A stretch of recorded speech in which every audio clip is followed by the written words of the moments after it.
just so organic, you know, because I remember 2016 we did our first video on Facebook, which was the bun and cheese video, our first ever video, which got 1 million views. And we were like, whoa, like this is crazy, man. 1 million views, like this is something definitely people love.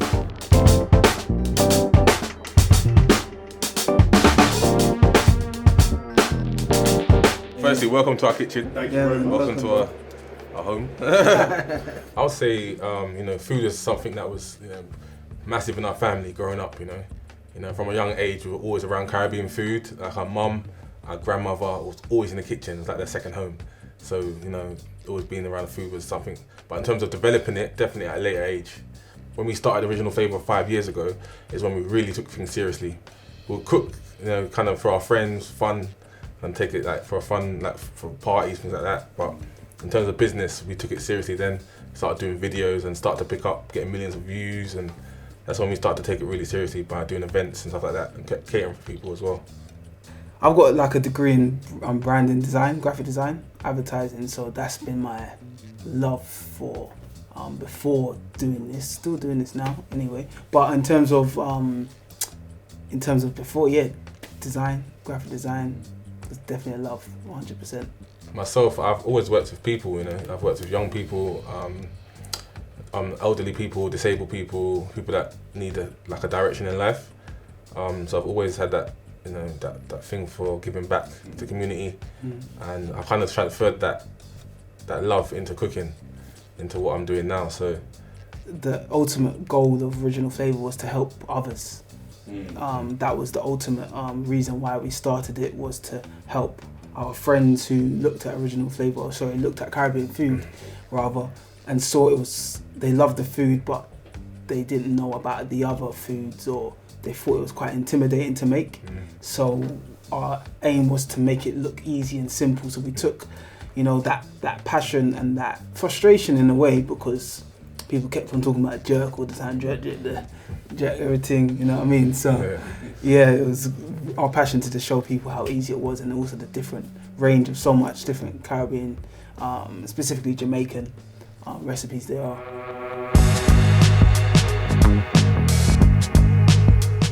My grandmother, who passed away 2011, I believe, I remember I never went to nursery. I stayed with her. And I remember always she used to gut the fish and take out the eyes and try and scare me with it. Like we put up Nanny's recipe last year, where she came to the studio. It wasn't a studio at the time. She did it. We do our top-down videos usually with our hands. This time Nanny was in it, doing her curry chicken video. So it was amazing, man. So you probably can see it on Instagram. So it's not so much a secret anymore. But yeah, it's something about, it's just simple way. It's about cooking it with love, you know. And just having that at Nan's house, you'd have it with white rice. You gotta have your curry chicken with white rice, man. It was just so nice, you know. Loved it. But yeah, definitely curry chicken. And she used to always make this nice mackerel rundown with like boiled dumplings and green banana. I love mackerel rundown. So good.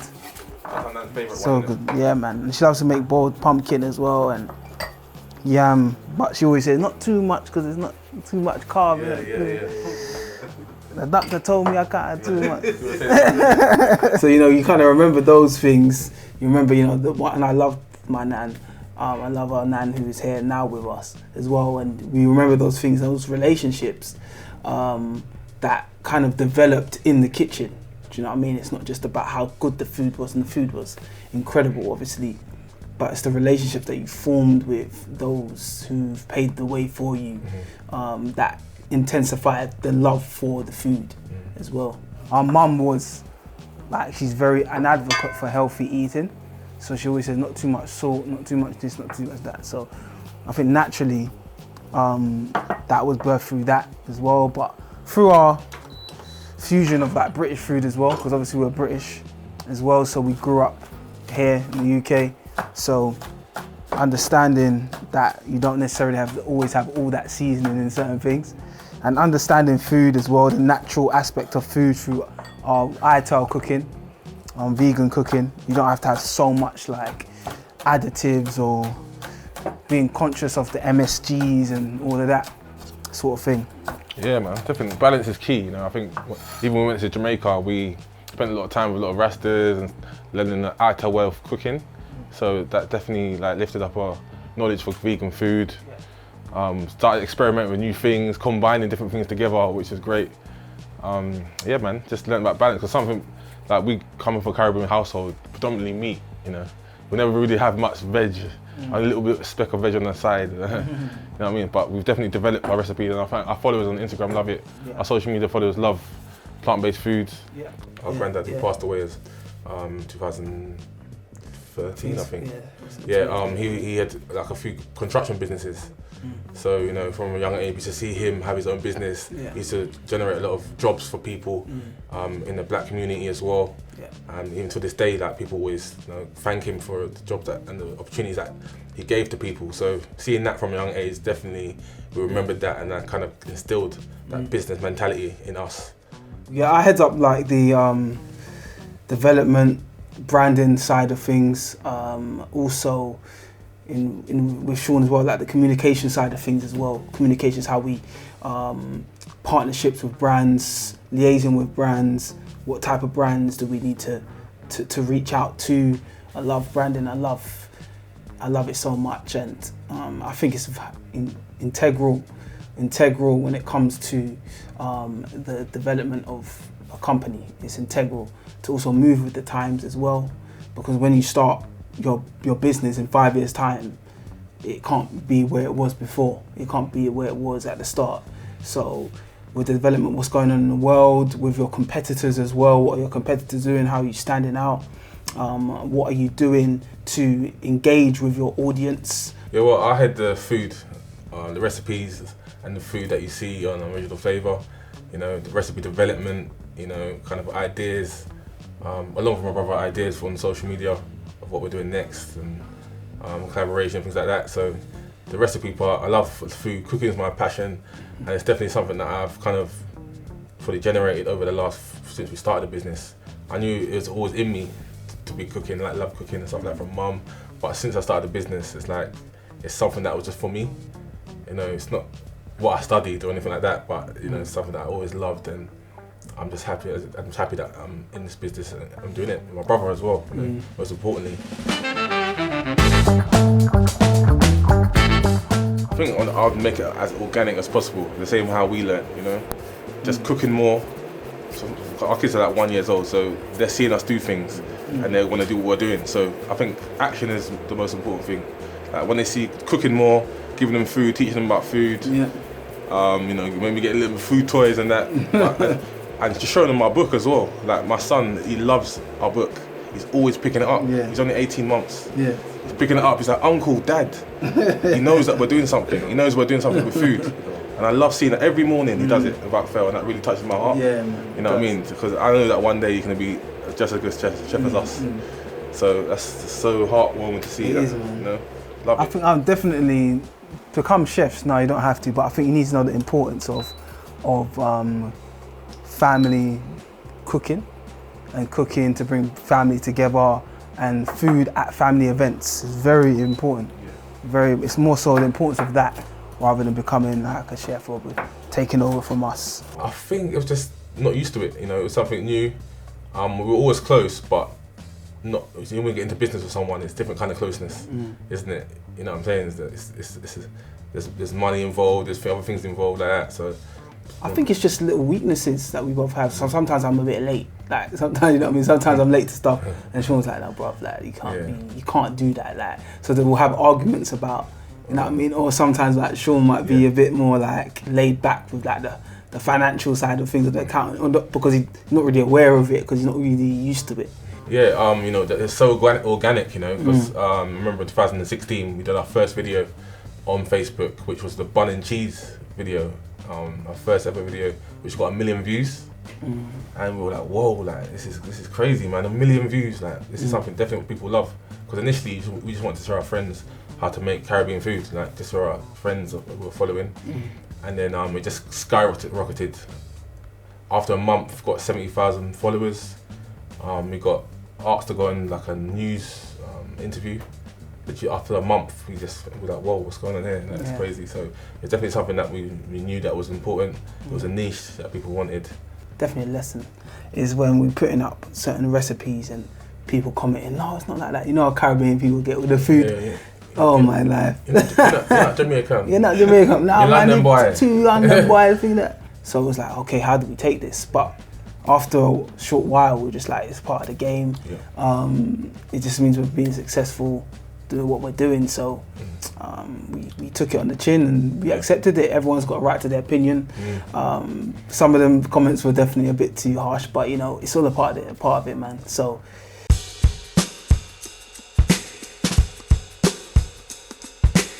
The first book, we did everything ourselves. So imagine like styling, styling, the food. So I remember just being at Nan's. I was in the kitchen just banging out recipes. Craig was styling it, directing it. Our friend was taking pictures. Yeah, our wedding photographer was taking our photos. That's our first book. Our first book, the blue one. You can see up there.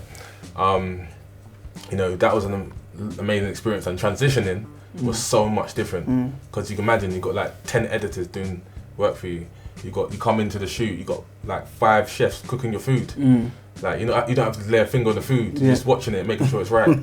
So, you know, they invest so much into your dream. So, yeah, big transition. But I think I wouldn't take away doing the book yourself. Oh no. Like, I think that's more self-rewarding. You know, I was definitely advising anyone, you know, just that's starting out to do it yourself. Work hard, be consistent in your own craft. Yeah. Because that's the only reason why people call you. It's like working on your own thing, you know, keep pushing and don't give up. Definitely. Now it's received really very well. I think that we've built up such a respectable platform now, and we're respected. Whatever we do now is so respected because what we've built over the last 5 years, I would definitely say it's positive. You get messages from people from Jamaica now saying, big up you guys, you know, representing Jamaica in London, shining a good light on the country. So it's definitely positive. Whereas before, in the beginning, it wasn't so positive. Maybe because of the name, I don't know, maybe because we just started out. Maybe it was something new. Sometimes people don't like something new. Something that they can cook in their yard, like in saltfish. You're doing it on camera. They're not used to that, they'll criticise. But as I say, as the years gone by, we've built up, you know, a love and a trust from people. So it's definitely positive now than it was before. We definitely take on what the community is saying because we're from the community, raising the community. The community has given us belief through our platform. Without that community, we wouldn't be where we are today. So we definitely take a lot of what they're saying, for sure. Obviously, there's an element of, you know, being focused and on the goal, and don't worry about distractions and stuff like that. Definitely, you have to be wary of that, for sure. And that's what we did at the beginning stage. Until this day, people be like, oh, you don't know where you're coming from, blah, blah, blah. You know, they expect some entitlement, you know what I mean? Just because, you know, we've, you know, had success with our books and stuff like that, and they feel entitled to certain things from us now. So it's like, you know, you have to put that barrier up still, as well. So it's that balance, you get me? It's that balance. Yeah, and I think also as well, we're inspiring so many people as well, especially kids. So what we're doing on our platform, people are watching that, you know, especially the younger kids. We've done like an internship we're doing at the moment, trying to support underrepresented chefs and black underrepresented chefs in the community. So, you know, I think we definitely take what we do as something that people look at. You know? My favourite dish has to be ackee and saltfish for me, just because it's something that's emotional for me. Because growing up, my grandma used to always make it on Saturday morning, and he used to wake me up. It used to be my alarm.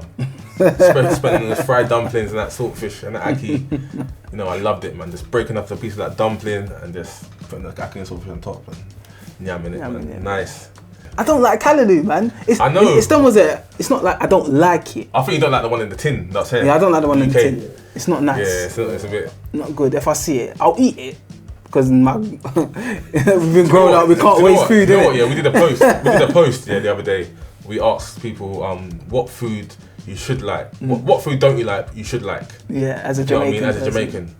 Like callaloo, you should like that. So you know what I mean? Some people don't like patties. Some people don't like jerk chicken. Someone said hard dog bread. I don't know how you don't like hard dog bread. Weird. Yeah, I know. Yeah, I know. But yeah, I'll probably have to say tin callaloo. I don't like tin callaloo. Wait.